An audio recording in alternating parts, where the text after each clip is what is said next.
সোনা, সবাই কেমন আছেন? আশা করি সবাই ভালো আছেন আর আমিও খুব ভালো আছি। দেখুন, সকাল সকাল আমার গাছগুলোতে কি সুন্দর নয়নতারা ফুল ফুটেছে। ওই দিকের গাছটা তো ভরে গেছে আর এই ছোট্ট গাছটায়ও কিন্তু অনেক ফুল ফুটেছে। চলুন এবার ব্রেকফাস্ট তৈরি করব। এই তো বরের জন্য ব্রেড আর একটা ডিম অমলেট করলাম। আসলে এটা চিনি দিয়ে ব্রেডটা করেছি, একবারে ডিম টোস্ট করলেও হতো। এদিকে আমার বরের কাণ্ড দেখুন, ও কাল আমার জন্য অনেক চিপস আর কিছু কেক এনেছিল, সেটাই আমাকে এখন দিচ্ছে।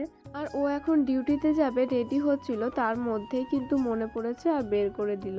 চলুন দেখে নি এর মধ্যে কি কি আছে। মনে তো হচ্ছে অনেকগুলো কেক এনেছে। দেখুন কালারিং কত কেকের প্যাকেট, প্রত্যেক কালারের এক একটা এনেছে। ওর কাছে শুনতে ও বলল চকলেট কালারেরটা ছিল না, তাই ওটাও আনিনি, না হলে ওটাও এনে দিতাম। মনে হয় ওই জায়গাটায় ফিল আপ করতে গ্রিন কালারের 2 প্যাকেট এনেছে। আমাদের বাড়ির আশেপাশে সেরকম কোনো দোকান নেই যেখান থেকে আমার হঠাৎ করেই খিদে পেলে বা খাবার খাওয়ার ইচ্ছা হলে এনে খাবো, তাই ও মাঝে মাঝে এনে দেয়। অবস্থা দেখুন, রেডি হতে হতেও আবার গেম খেলতে বসলো। দাঁড়ান, ওর পেছনে একটু দৌড়াদৌড়ি করে তাড়াতাড়ি করে ওকে দোকানে পাঠায়, তারপর দেখাবো এইগুলো কোনটা কোন ফ্লেভারের। আর এদিকে চিপসটা একটু খেয়েছি আমরা। ওকে পাঠিয়ে দিয়েছি দোকানে। আর চলুন এবার ফ্লেভারগুলোও বলি। ব্লু কালারেরটা কাজুর ফ্লেভার, গ্রিন কালারেরটা আনারসের, অরেঞ্জ কালারেরটা অরেঞ্জের মানে কমলা লেবুর, আর ইয়েলো কালারটা ব্যানানা মানে কলা, আর সবুজটা আনারস ফ্লেভার। চলুন এবার একটু পায়েস খাবো। ওই যে আগের দিন বাবুর জন্মদিনে যে পায়েসটা করেছিলাম সেটাই। বাবা গো, কি যে সফট হয়েছে আর এত সুন্দর হয়েছে, গালে দিতেই পায়েসটা গলে গেল।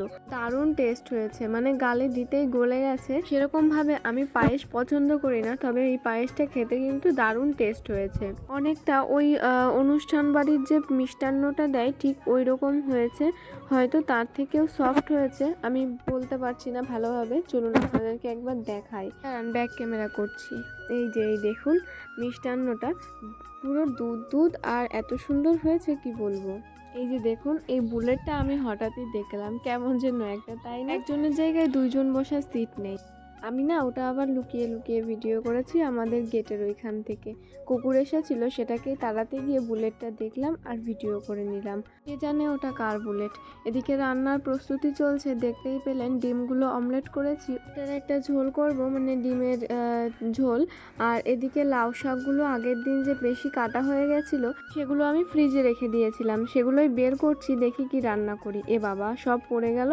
আর এদিকে দেখুন কেকটা রয়েছে, বর একটু ডিউটিতে যাওয়ার আগে খেয়ে গেছে, আর আমি এখন একটু খাবো, ও আবার বাড়ি এসে একটু খাই কিনা। আসলে কেক বড়ই আনিয়েছি, জন্মদিন ছাড়া তো সেভাবে কেক খাওয়া হয় না। এখানে তো আর সেরকম পেস্ট্রির দোকান নেই যে পেস্ট্রি এনে খাবো। যাই হোক, কেকটা এখন খেয়ে নিই। আর এখন না আমি চলে এসেছি পুরোপুরি বিকালবেলায়, সন্ধ্যার একটু আগে। গাছে আবার কয়েকটা সিম হয়েছে, দেখুন দেখি কত জোরে টানছি তবুও ছিঁড়ছে না। অবশেষে ছিঁড়লো। বাবা, কি তেজ দেখেছেন সিমের? এরকমই তেজ অনেক জিনিসেরই আছে, বিশেষ করে মানুষদের। যাই হোক, এখন আমি সিমগুলো তুলে তারপর রান্না করব। প্রথমে ভেবেছিলাম অনেকগুলো সিম ধরেছে, কিন্তু এখন সিমগুলো তুলতে এসে আমি সিমই খুঁজে পাচ্ছি না। মানে কি যে জ্বালাই পড়েছি। ভেবেছিলাম সিমগুলো একটুখানি কুচি কুচি করে কাটবো আর আলু কুচি কুচি করে কেটে একসাথে ভাজবো কাঁচা লঙ্কা দিয়ে, তবে এখন মনে হচ্ছে সেটা আর হবে না, কেননা সিম অতগুলো হয়নি যে আমাদের একবেলা হয়ে যাবে। আমি এখন ভয়েস ওভার দিচ্ছি, পাশের বাড়ির আন্টিরা এমন জোরে জোরে কথা বলছে যে সব কথা আমার থেকে ওনাদের কথা বেশি আসছে। যাই হোক, আমার সিমও তোলা হয়ে গেছে, আর মনে হয় পাবো না, এই কটা সিমই হলো। এখন এটাকেই রান্না করতে হবে অন্য কিছু দিয়ে। দাঁড়ান, এদিকে একটা কিছু মনে হয় দেখলাম, দেখি ওইখানে কিছু আছে কি না।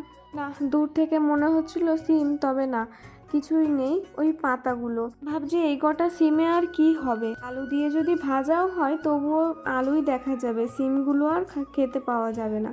তার থেকে ভাবছি আগের দিনে একটা কুমড়ো আনা হয়েছিল, সেই কুমড়ো দিয়ে ঘ্যাট করলে কেমন হয়।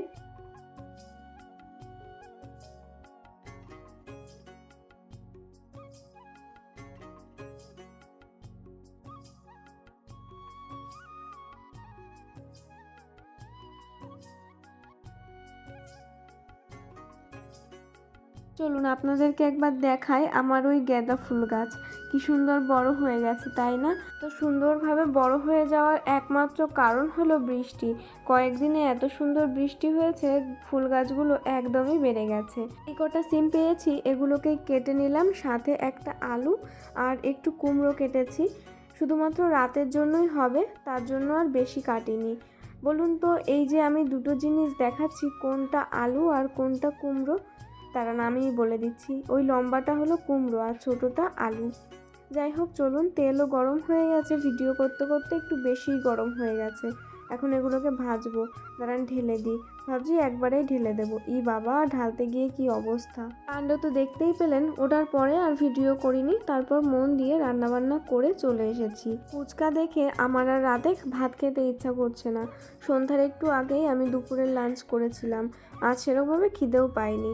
আর আসার পথে বর আবার আমার জন্য ফুচকা এনেছে। ফুচকা ছেড়ে কি আর কেউ ওই ভাত খেতে যায় বলুন? আসলে ফুচকা আমি আগে এখানকার খেতাম না, কয়েকদিন ধরেই আমার খুব ফুচকা খেতে ইচ্ছা করছে। বরকে বলাই ও আজকে ফুচকা এনে দিয়েছে। একটু আলু ভরে নিলাম ফুচকার মধ্যে, এখন জলে ডুবিয়ে আমি এটা খেয়ে নেব। চলুন তবে আজকের মতো ভিডিওটা এই অবধি, দেখা হবে পরের ভিডিওতে। সবাই ভালো থাকবেন।